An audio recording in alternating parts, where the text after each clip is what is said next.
السلام عليكم ورحمة الله وبركاته، أهلا بيكم في قناة خالد أنمي يا صديقي. بعد مرور 4 سنين يوسف بيكبر وبينضم للجيش، وبنشوفه هو في مهمة والقائد بتاعه بيقول له اهرب.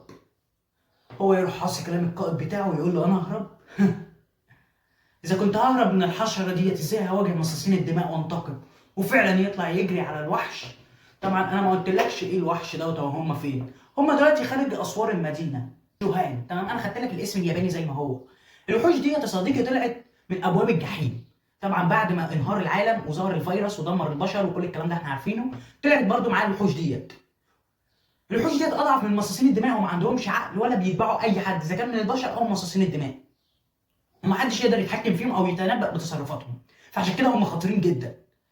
فالمهم القائد ادى امر الانسحاب ليوسف، ولكن يوسف ما نفذوش وانطلق ناحيه الوحش، بس صراحه عمل من الوحش بفتيك وقدر فعلا ان هو يغلب الوحش. ولكن اكيد طبعا عمر مش هيعدي اللحظه ديت وهيعاقب يوسف وهيوديه المدرسه. هتقول لي هو عاقبه ليه؟ مش هو هزم الوحش؟ اقول لك يا صديقي ده خالف امر عسكري، دي عقوبه. يوسف بيروح المدرسه، طبعا انت عارف يوسف اكيد مش هيقعد ساكت، يقول خلي فتره عقوبتي تعدي على خير. يفضل يتخانق مع المدرس، فالمدرس يقول له هطردك، يقول له بجد هتطردني؟ راح حد مخبط على دراع يوسف، وتطلع مين بقى؟ انجي يا صديقي. انجي ديت يا صديقي في فرقه الاباده برضه، ولكنها جايه تراقب يوسف عشان تعرف اذا كان تعمل ايه في فتره عقوبته. لو سببت مشاكل كتير فتره عقوبتك هتزيد. طبعا يوسف يسمع من هنا وينهار، فيقعد مكانه مؤدب زي الارنب وما يتكلمش تاني لغايه ما الحصه ما تنتهي. وعقبال ما الحصه ما تنتهي يوسف بيتذكر اول لقاء ما بينه وما بين عمر. عمر بيقول له انا هدي لك القوه اللي انت محتاجها عشان تنتقم من مصاصين الدماء، تعالى وانضم لي.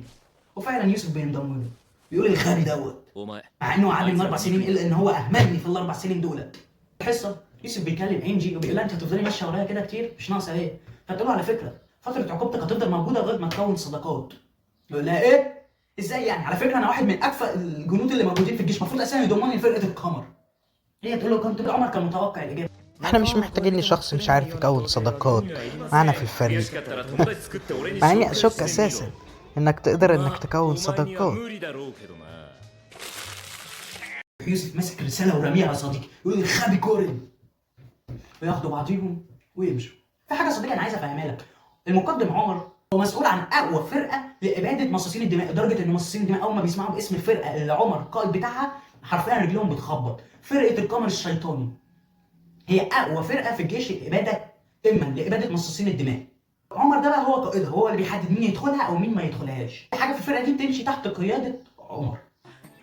وبيمشوا وهم ماشيين وخارجين من المدرسه، في شويه عيال بيتنمروا على عيل مرمي في الارض.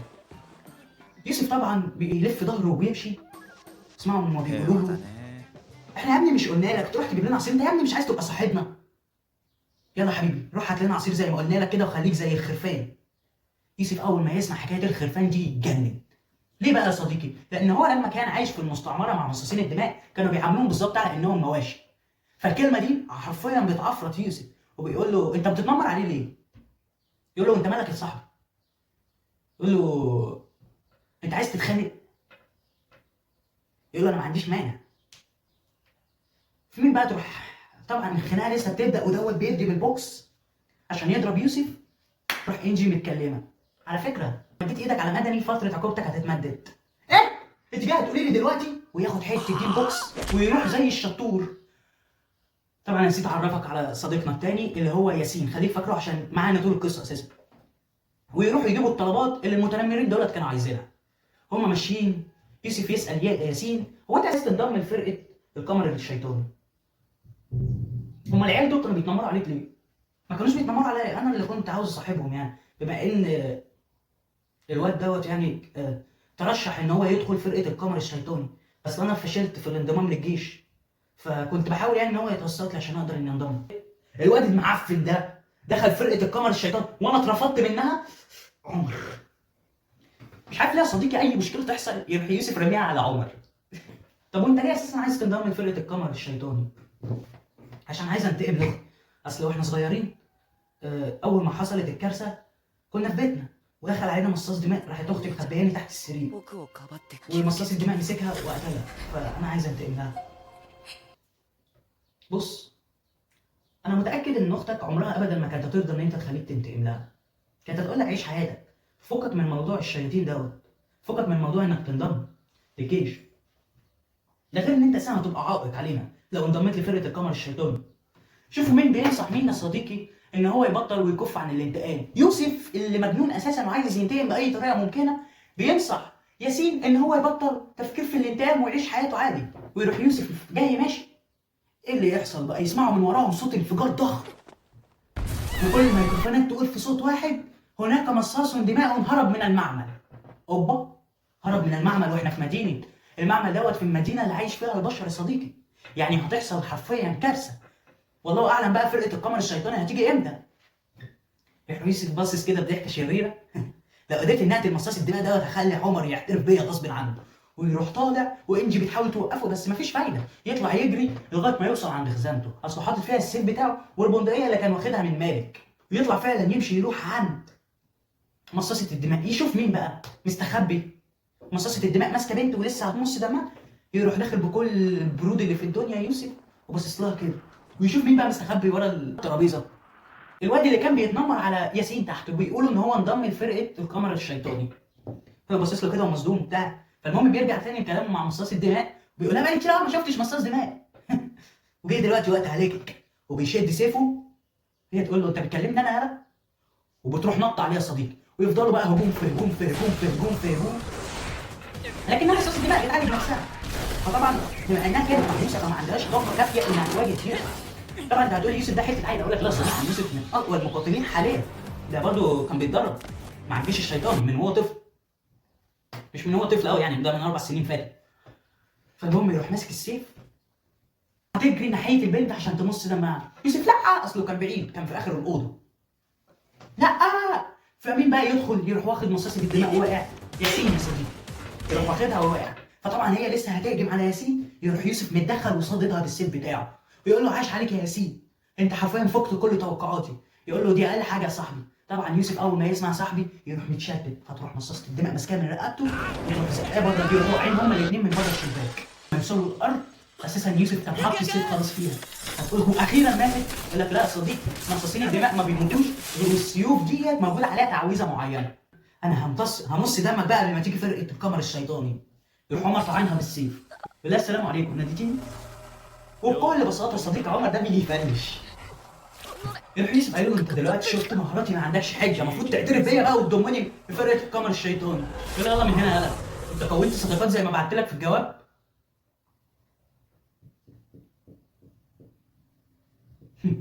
زي ما توقعت عيل فاشل، واحنا مش محتاجين فشله في الفرقه بتاعتنا.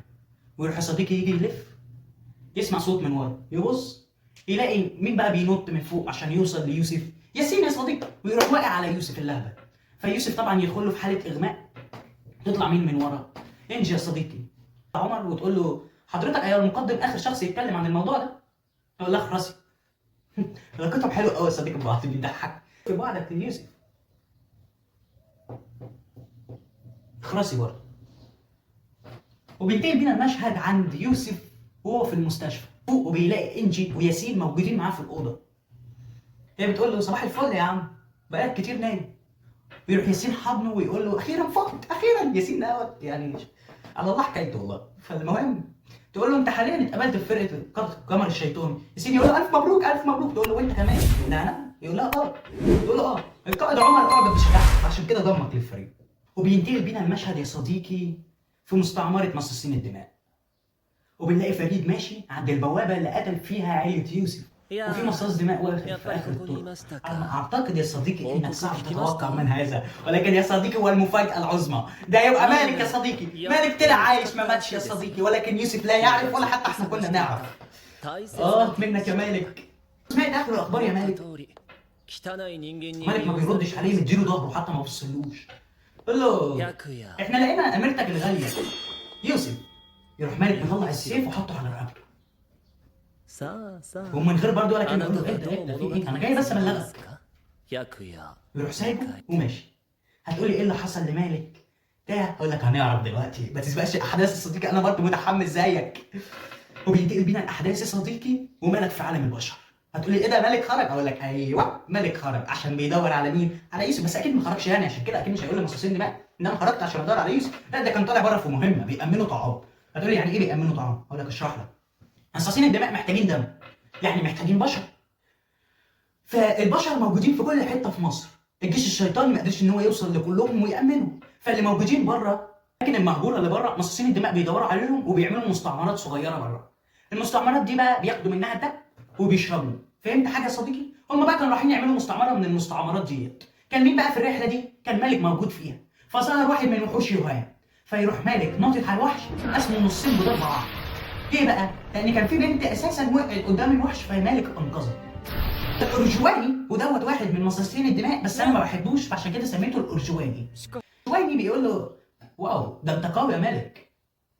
مالك برضو ما ردش عليه. فيروح صاحب الارجواني يقول انتوا جشعين قوي، حتى بعد ما تحولت لمصاص دماء انت لسه جشع وبتاخد كل المجد لوحدك، عايز تاخد كل المجد لوحدك. انا مش عايز مجد ولا حاجه، خدوه كله، انا لسه مش عايز حاجه. ده كان رد مالك، ويروح سايبهم وماشي. يروح يقف بعيد ويطلع الارجواني يكلم الناس ويقول لهم مصاصين الدماء سيطروا على المنطقه واحنا هنحميكم بمقابل انكم هتزودونا بالدم. مفهوم؟ ده مش بياخد رايهم، ده بيأمرهم.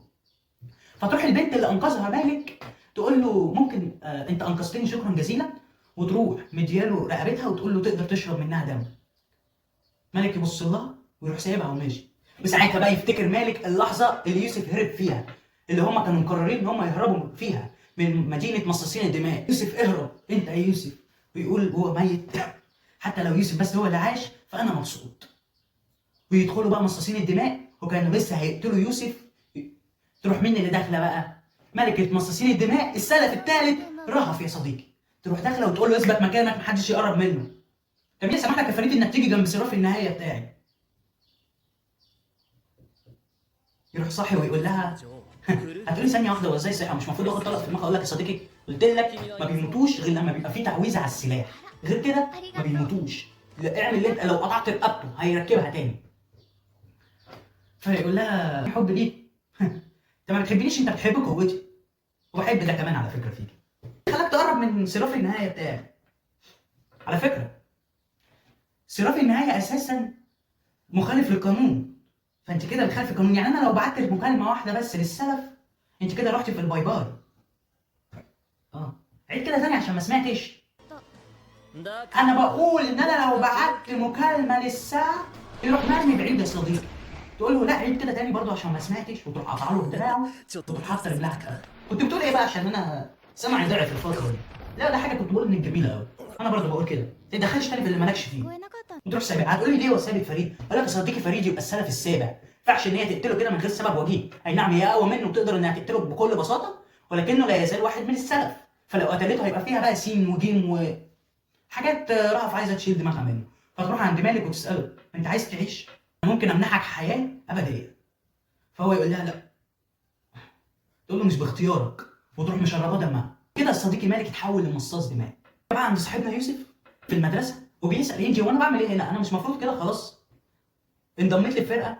تقول له في حاجات كتيره قوي في المدرسه دي انت ما تعرفهاش يا يوسف، ولكن اما انت لسه في شويه حاجات يعني عايز تتعلمها عشان تقدر انك تنضم للفرقه بشكل رسمي. لا طب وانا امتى هاخد سلاح شيطان؟ تقول له قصدك زي ده؟ يقول له مطلع المنجا بتاعها انجي، منجا جامد جدا. تقول له انا متعاقده مع شيطان اسمه شيكي.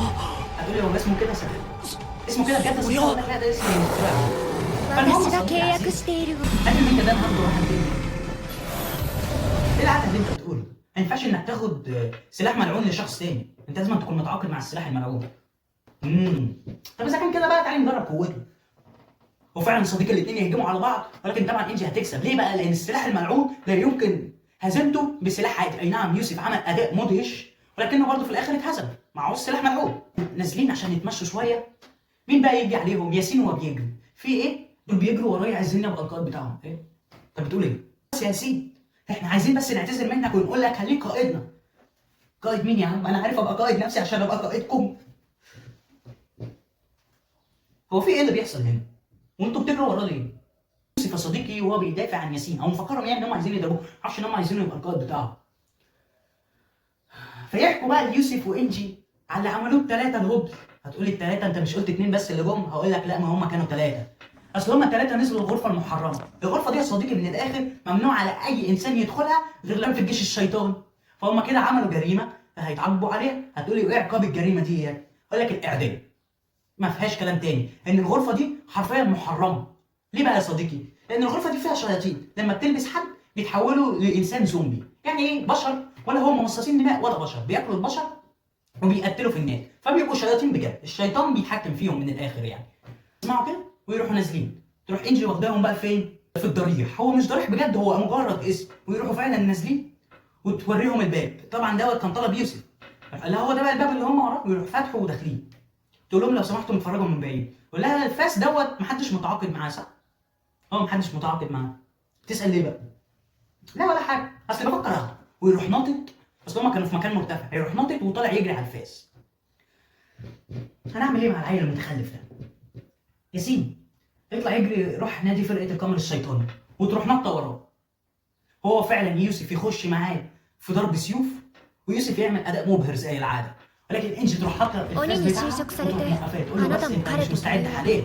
لو دخلت لو مسكت الفاس الشيطان هيأثر عليك، انت قلبك ضعيف. الشياطين بتتغذى على الرغبات اللي جواك، عشان كده القمر ما قدملكش لغايه دلوقتي سلاح ملعوب.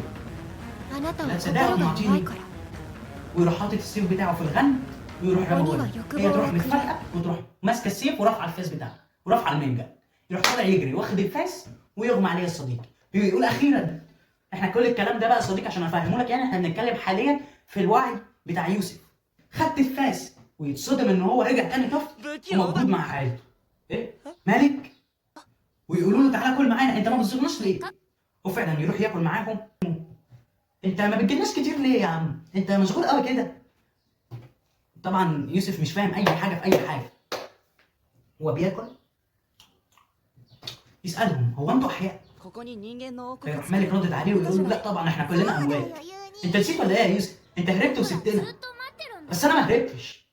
لا انت هربت يا يوسف، هربت واتخليت عننا. ويروح مالك رايح حاضن يوسف ويقول له بس انا ممكن انتقم، سيب لي جسمك وانا انتقم، تقبلني جواك. تقبلني جواك واحنا هننتقم لينا. تقبلني جواك يا يوسف. يروح يوسف ماسك دراع مالك ويروح زقه. يقول له مالك الحقيقي عمره ما يقول كده، مالك طيب لدرجه الغباء، مستحيل يطلب الانتقام، مالك مش زيك.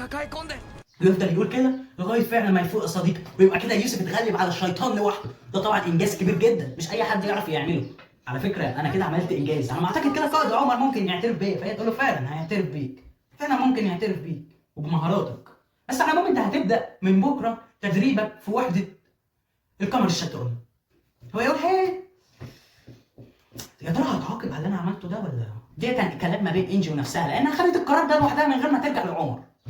صديقي يمشي وهو ماشي يخبط في واحد، والواحد دوت انت عايز تتخانق معايا ولا ايه؟ ويروح مدي يوسف بوكس من غير كلام. هو ده جاي يتخانق. فيوسف يسكت يروح مديله هو التاني بوكس. تمام، الاتنين وشهم يتورم. ويوسف طبعا النهارده بالليل رايح لفرقه التدريب بتاعه فرقه القمر الشيطاني. فالمهم فعلا يروح يلاقي ياسين مستنيه عند الباب، ويجوا يدخلوا انجي تقابله. تقول له ايه ده؟ هو ايه اللي حصل فيك؟ هو انت اتخانقت ولا ايه؟ ده كده فيها مده عقوبه. يقول لا ده انا بس خبطت في عمود نور. ويروحوا داخلين يلاقوا مين بقى نايم يا صديقي وفارد رجليه؟ القائد عمر. القائد طبعا دي انجي بتنادي على عمر عشان عمر في سابع نوم. القائد. فيروح عمر صاحي بيقول سبب حضوري مميز النهارده علشان اقدم لكم الطالبين دولت، واحد احمق والتاني غبي. بس كده خلاص. يلا كل واحد يروح يقعد على الكرسي بتاعه.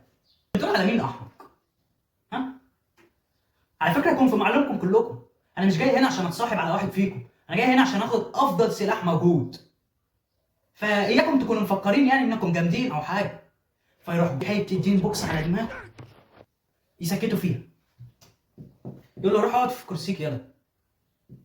تبت لقوتك الكبيره ايها الاحمق. اصل جورن يا صديقي قوي كده، تقدر تقول عليه وحش متنكر في هيئه انسان. هو ده جورن. المهم فعلا بيروح يقعد في الكرسي اللي ورا بقى، يطلع مين نايم وفارد رجله برضه؟ عمود النور. طبعا يوسف ما تعرفش عليه عشان كان حاطط الكتاب على وشه. انت يا عم شيل رجلك يا اخينا، انت مش سامعني ولا ايه؟ طرشت. فيروح شايل وشه يقول له في ايه الازعاج ده؟ يطلع عمود النور ويقول عمود النور انت بتعمل ايه هنا؟ دوت عمود النور. وبعدين مين عمود النور اللي انت بتتكلم عنه ده؟ والاثنين يمسكوا في خناق بعض. انا ماليش وجود هنا ها؟ يروح جورن بعزم ما عنده مديهم شلوت لازقهم في الحيطه. ياسين جاي يتكلم يقول له سيبهم هم هيتعلموا الادب مع الوقت. يرجع يكلم انجي يقول لها وانا مش كنت مخليكي مراقبه على مروان؟ في ايه ما تقومي بشغلك. وبعدين هو ايه اللي حصل الصبح دول؟ مالهم دول؟ فتقول له اصل الاثنين دول اتخانقوا الصبح، مروان كان عايز يختبر قوته فضرب يوسف، فيوسف ضرب. لما تقومي بشغلك بقى، ولا انا مشغلك ليه معايا؟ ولا ايه نظامك انت؟ فيقول لهم يلا اقعدوا مكانكم. فعلا يقعدوا ويبدا الدرس، او بمعنى صح عمر يكمل نوم. ينتقل بينا المشهد يعني قدام يعني شويه ان هما بياخدوا حصه تدريبيه، لازم كل اتنين يشتغلوا سوا ويحاربوا الوحوش اللي هتطلع لهم اللي هي الدومه بتاعه جيش الشيطان. الدومه دي يا صديقي بتبقى قويه ولكنها بطيئه، فيمكن التعامل معاها عادي. مين بقى اللي يقف مع مين؟ طبعا يوسف لسه بيدور على ياسين عشان يعمل معاه فريق، يلاقي انجي خدته وعملت معاه فريق. طبعا كل فريق لازم يكون من اتنين، فيقع حظ يوسف مع مروان، محدش عايز الاتنين دول معاه، فالاتنين هيفضلوا يتخانقوا طبعا من غير كلام. ولكن يجي خبر مهم جدا يوقف التدريب تماما. مروان الصغيره في حاله خطر جدا، اصل اخت مروان يا صديقي في المستشفى. فيقول لا عادي خلينا نكمل تدريب بس. طب دلوقتي بتشوف مروان ان هو شخص خسالة، اخته في خطر وحتى ما راحش، تمام؟ ولكن انت غلطان في ده على فكره. فالمهم يوسف يقول له ايه اللي ده اللي مش مهم، انت لازم تروح تشوف اختك لو ماتت انت. يقول له خلينا نكمل التدريب. يروح يوسف مديله بالبوكس ويقول له اختك لو ماتت انت هتفضل ندمان طول حياتك. فعلا مروان بيسمع الكلام وبيروح يشوف اخته في المستشفى. اخته يا صديقي اتصابت بفيروس نهايه العالم، وعشان مروان يقدر ان هو يعالجها لازم ينقلها في المستشفى بتاعه الجيش اللي مش اي حد بيدخلها. فهمت يا صديقي؟ يعني مروان بيفضل يشتغل على نفسه عشان ينضم لفرقه القمر الشيطاني عشان يقدر ينقل اخته تتعالج. فهمت يا صديقي؟ بيخرجوا وبيقول له على فكره اختك صعبت عليا قوي، خليك في حالك يا بس على العموم شكرا انك خليتني اجي اشوف اختي، بس مع ذلك انا برضو اللي هاخد افضل سلاح. ده كان حوار ما بين يوسف ومروان. وبنرجع بقى بالزمن وبنشوف مروان وهو داخل عند عمر مكتبه وبيقول له انت مش وعدتني ان انا هدخل الاختبار، شلت اسمي ليه؟ اسمي مش موجود ليه؟ يقول له انت على فكره انا ما اذنتلكش بالدخول، اخرج. يقول له بس يا قائد عمر. يقول له بص انا عارف ان انت عايز تنضم للفرقه بسرعه عشان تقدر انك تعالج اختك، ولكن انت لو فعلا خدت الاختبار انت هتتحول لشيطان. الشيطان هيتغذى على رغبتك وساعتها انت هتموت. وبس يا صديقي هنا تكون انتهت حلقتنا. ما تنساش السبسكرايب واللايك عشان اللي جاي دمار.